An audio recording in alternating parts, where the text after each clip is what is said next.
Welcome back to Whispers in the Darkness.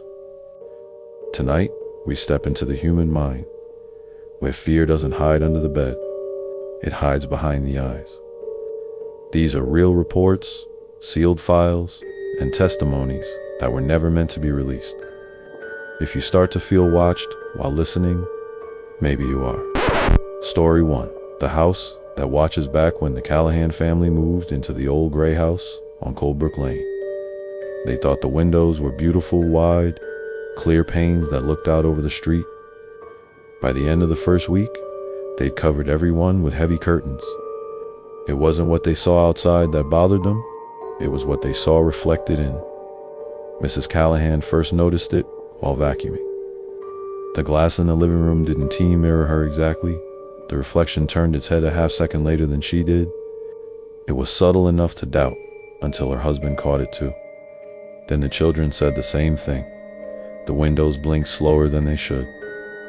A home inspector checked for light warping, heat distortion, even gas buildup. Everything was fine. He left, but not before muttering that the attic window gave him a headache, like someone was standing just behind the glass, breathing too close. Over the next month, the family stopped using the second floor entirely.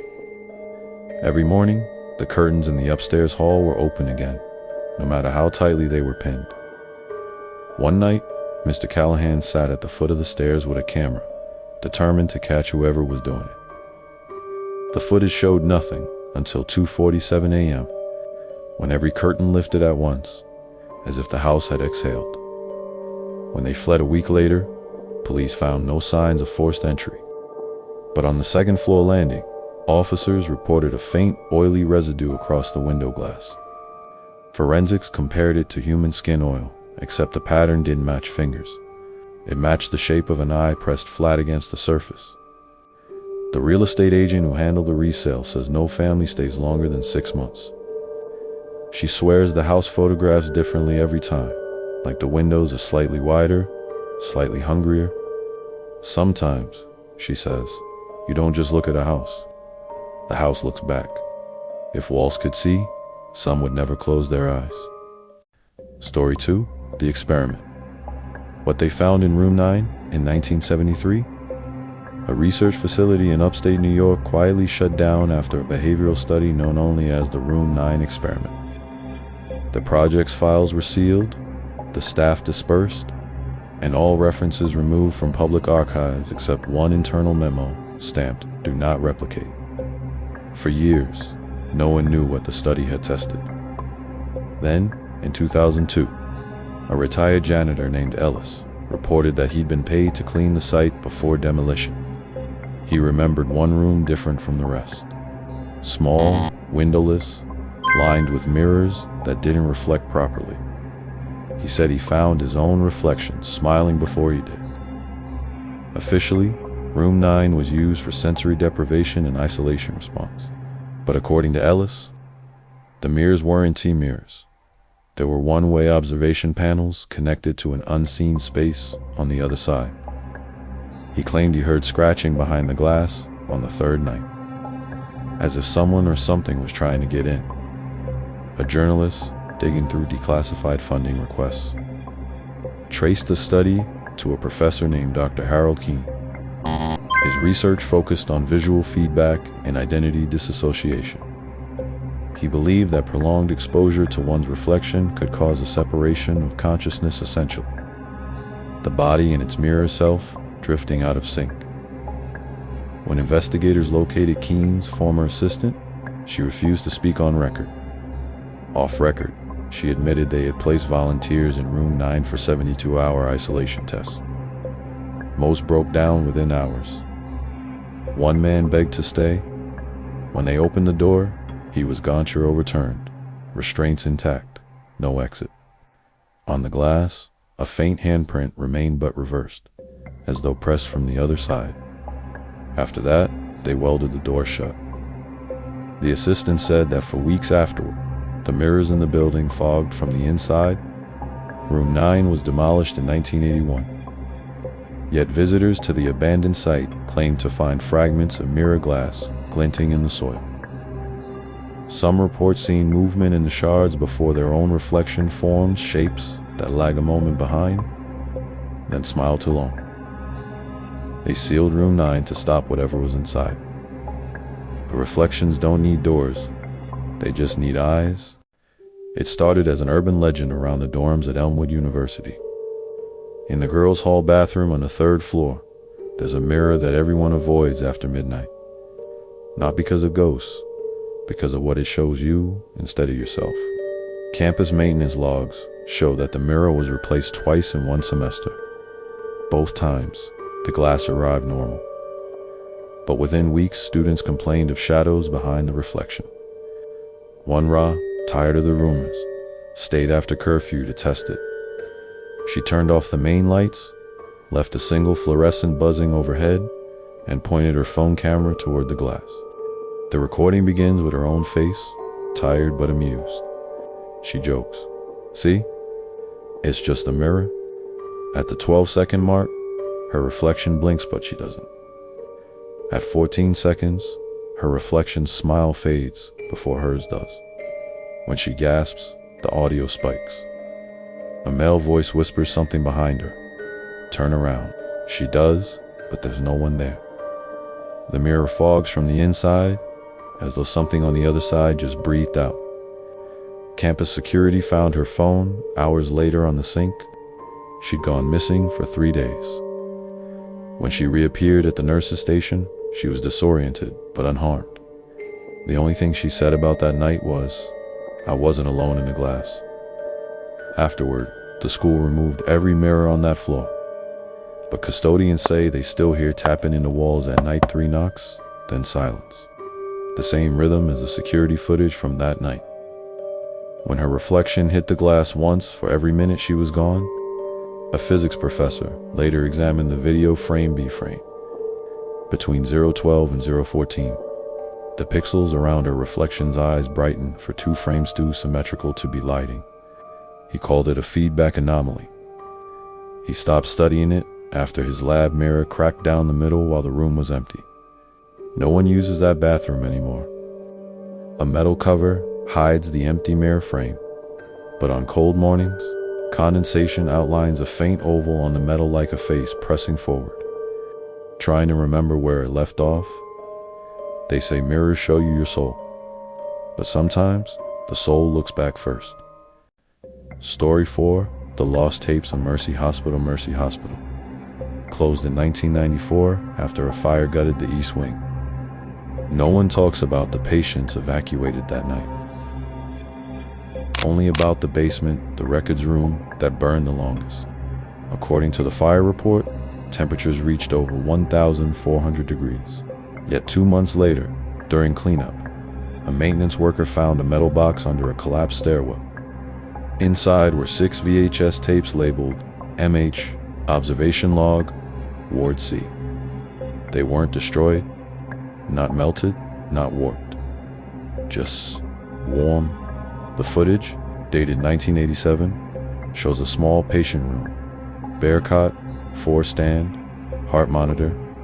In each tape, the same woman sits in the bed, silent. There's no sound, only the machine's rhythmic beeping. But halfway through tape 2, she looks directly into the camera and mouths something over and over. No one could make it out until an audio engineer added back the magnetic hum normally erased by age. What she was saying was clear. "Don't let me fall asleep." By tape 4, the patient is invisible anymore. The camera faces the same wall, the same bed, but the sheets rise and fall on their own as though someone's breathing underneath. The monitor still beeps. At 2:37 a.m., the heart rate spikes, then stops. The tape continues for another hour with no sound except a faint whisper, looping the same phrase in reverse. The hospital's former night supervisor was interviewed about the patient records. He refused to comment at first, until he saw a still frame. He said her name was Evelyn Shaw, a coma patient declared brain dead in 1986. When asked why she was being filmed, he said something no one could explain. She asked us to. The last tape cuts to static halfway through. In the static, For exactly 9 seconds, there's an image burned into the frame, the same room. Newer paint, modern camera quality, and a figure standing behind the bed, watching. Forensic analysts say the overlay couldn't exist on analog film. Story 5.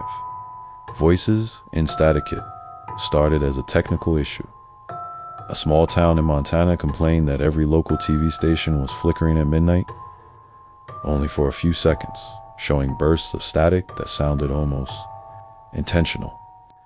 The FCC logged the interference, but couldn't trace it. It wasn't coming from the stations or satellites. It was local, ground-based. A ham radio operator named Calvin Hurst decided to record it. He set his receiver to scan for signal bleed and found a pattern. 3 bursts of static. 5 seconds apart, then silence. When he slowed the playback down, he realized it wasn't random noise at all. It was a voice buried in the hiss. The words were distorted, but clear enough to transcribe. "Are you still there?" Hurst posted the audio on a local message board. Within hours, other towns reported the same interference, same pattern, same phrase, but the timestamps didn't match. It was happening in different states at the same exact second. An independent engineer ran spectral analysis and discovered the signal contained more than one voice layered together, whispering in multiple frequencies. When he isolated each track, one stood out, a faint female voice, gasping between words. It said, "It's cold down here." The next day, his hard drive corrupted. Every file on his system was replaced with white noise files labeled "Listen." Locals started reporting phone calls where the line went silent, then filled with low static that shaped itself into half sentences.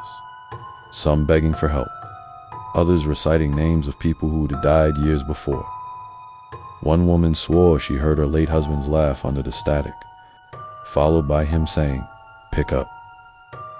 After several weeks, the interference suddenly stopped.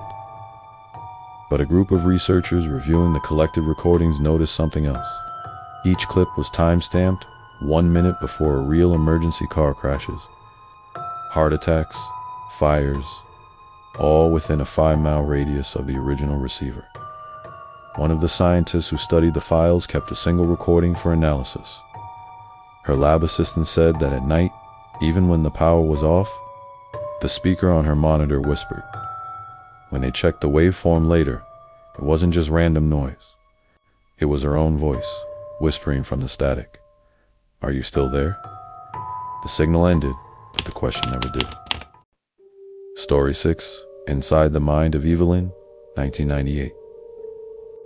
A forensic psychologist named Dr. Leland Moore was hired by the state of Virginia to evaluate one of its most dangerous inmates, a man known only by the alias Patient X. He had no fingerprints, no verifiable birth record, and no criminal file prior to his arrest. The man claimed he'd been studying people longer than the system existed. Dr. Moore documented every session on analog tape. Those recordings were later archived, but never released. Until one leaked. The audio begins with the doctor's calm, clinical tone. "State your name." The voice that answers is low and steady. "I've had many. The last one I used was yours." Dr. Moore chuckles, thinking it's mockery. But as the session continues, the prisoner recites details no one outside the facility should know: the doctor's schedule, his wife's name, his father's medical condition. Moore asks how he knows these things. The man replies, "I look through people. You just haven't learned how." After 3 sessions, the psychologist begins showing signs of sleep deprivation and paranoia. His notes become erratic, handwriting, looping, ink smeared. He writes, "Subject anticipates every question before I ask it. Feels like he's writing me as much as I'm writing him." In the final tape, dated March 14th, Moore sounds different. His tone is reverent. He tells the prisoner, "If I could see the world the way you do, maybe I'd understand evil. The man answers softly, "You already do. That's why you came." The recording ends with a sound of footsteps, then the door slamming. A guard's incident report notes that both men vanished from the room at 11:43 a.m. The security camera glitched for 13 seconds. When the feed returned, the cell was empty except for a single sheet of paper on the table with 2 words written in identical handwriting. "Thank you." 2 days later, Dr. Moore's car was found abandoned outside his home. His family swore they'd seen him through the living room window that night, standing motionless, just watching. When police entered, the house was empty. On the office wall, a phrase had been carved into the plaster, his own words from the interview. "I look through people. Maybe evil isn't born or made.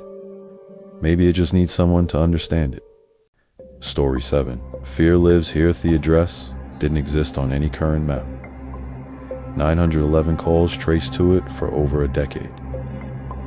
Always the same voice, a woman whispering. It's back in the walls. Police would arrive, but the lot was empty. Just an old foundation in the woods, overgrown and quiet. Then, in 2018, a real estate surveyor using drone imaging discovered something strange. A house exactly where the lot should VA been, but only visible on infrared. In daylight, there was nothing. At night, under thermal scan, the outline of a 2-story home glowed faintly, like something giving off residual heat. Curiosity turned into investigation when a team of architecture students hiked out to the site with cameras. Their footage starts normal. Trees, broken stone, wind.